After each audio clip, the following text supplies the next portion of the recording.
Hey guys, today I'm here to do my 2021 reading journal setup.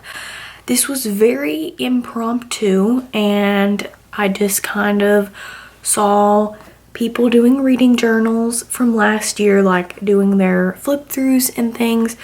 And I decided, since I had this Erin Condren dot grid journal, that I would try it out, give me a way to be creative and give me something to do while I'm at my house all the time for COVID. So this is very small. I don't know what size this is.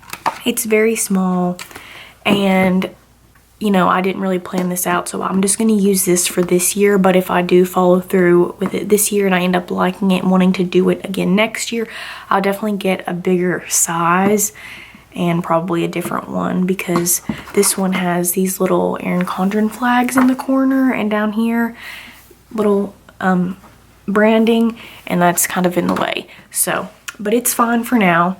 So I just ended up doing all of this yesterday because I didn't have anything to do. So like I said, here's the Erin Condren journal. And then for supplies I just used a normal mechanical pencil. You can use whatever. You need a good eraser. That's helpful. A lot of the outlining I used a black Sharpie pen, and I have other colors of that if I needed to do that. Then if I wanted to do some darker outlining, I used this Faber-Castell artist pen, and this is just in black, and it's a very thin tip, which was good for outlining. I do have some other ones that are more like calligraphy style, but I'm just not at that point where I can do calligraphy. I have a book how to learn how to do it, but I just haven't done that yet. So maybe by the end of the year I'll be able to do that. And then for my coloring, I didn't pull those out, but I did use just normal Crayola thin tip markers. But I also used my mild liners as well. These are really good because they have the thick end, but then they also have a more like thin tip on the other side. So I really like these, and they come in a lot of colors. So those were my supplies. So as for the journal, this is very simple. I will go ahead and link the Instagram accounts that I got most of these ideas from. I'm gonna be honest, I took their ideas. I didn't really change a lot from them, but I'm giving them credit, so it's fine. So when you open it, it says your life is a story well written. That is not what that says. It says your life is a story, write well and edit often. I didn't even realize that, so that's like very related to reading, so I kind of like that. I don't have my name in or anything. And then I have these pages glued together because I had written some stuff in them previously, but now my notebook won't shut because so it's fine, whatever. So the first page I have is my Goodreads reading challenge. So my goal is to read 40 books. So I just made 40 squares, and I'll color them in various colors until I reach that goal. And I might add some like fun stickers or something down here, but that's just that page. Then we have reading stats. So see, this is where if this journal was bigger, I could have made all the months in one line. Like, that kind of bothers me, but it's fine. So this is just going to be how many books I read in the month. And then here we have whether they a physical book or an audiobook. The ratings I give the books. Was it a library book or a book of the month? I just want to keep track of that this year. Was the author a male or a female? And was it published in 2021, 2020, or older than that? So that'll just be kind of a glance that I can look back at the end of the year and see my overall reading as a whole. Then we have Gabby's Book Troop book club. So I'm just going to keep track of the books, and then I can put my rating over here.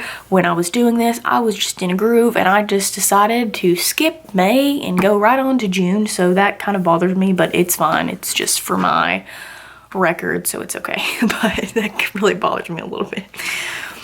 Then on the next page, this is probably my favorite spread that I did. And this is for Buzzwordathon. So there is a word that goes for each month. So in January, the word's dream. So I've done that in blue highlighter in the background. And then I have the books that I plan on reading for that. And then I just have that for every month. So I kind of have them planned out for the most part for the year, but they may change. But I really love this. This is fun. Then I want to keep track of my book of the month picks for the year. So I just have a box for each month and I'll just mark them down. Normally there wouldn't be 4 books. There would be 1 to 3, but since we were able to get a free book from the book of the year finalist, I got 4 for January, but normally it would only just be 3. And then I can keep track of whether I've read them or not on this as well. Then we have my unread bookshelf, so I just went ahead and did a whole page because I plan on adding any books that I get this year, like from book of the month. I'll add them on here as well.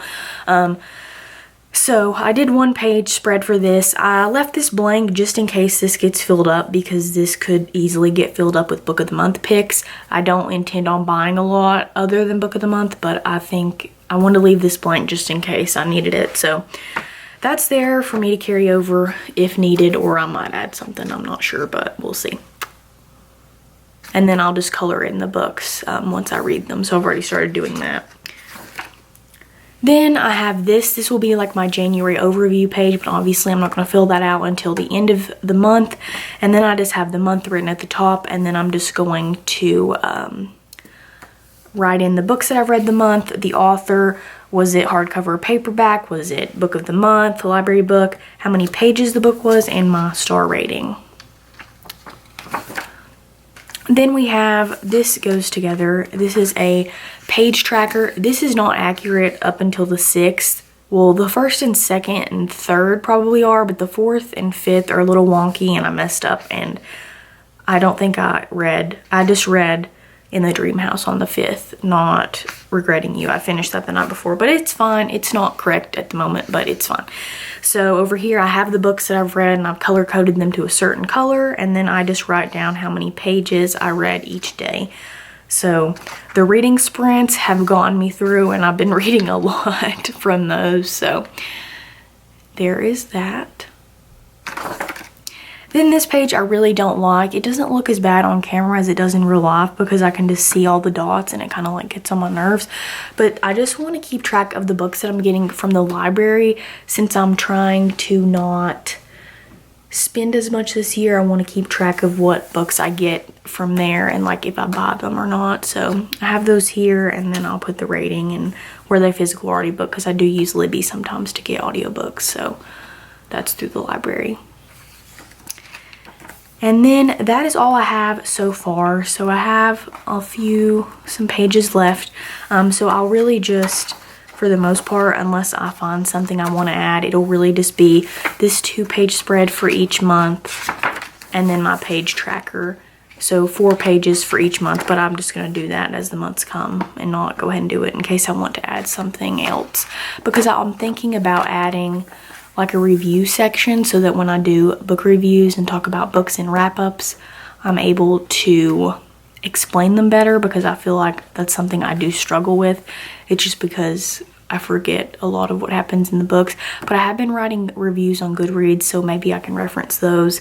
But I might put them in here and put a little picture of the book cover and then make some notes, but I'm not really sure. I haven't started that yet, so I don't know if I'll actually do that. But overall, I'm very excited to see how this works out and what I think of it. I've always been interested in bullet journaling. I don't know that I would ever use it as like my planner, but never say never. You never know. But yeah, so I'm excited to see how this reading journal goes this year. I like keeping track of stuff like this, and like I said, it's a way to let me have a little bit of a creative outlet, even though this is relatively simple, but I think it looks nice. So if you have any bullet journaling ideas or for your reading journal, please let me know. And yes, I hope you guys enjoyed this video, and I will talk to you guys in my next one. Bye.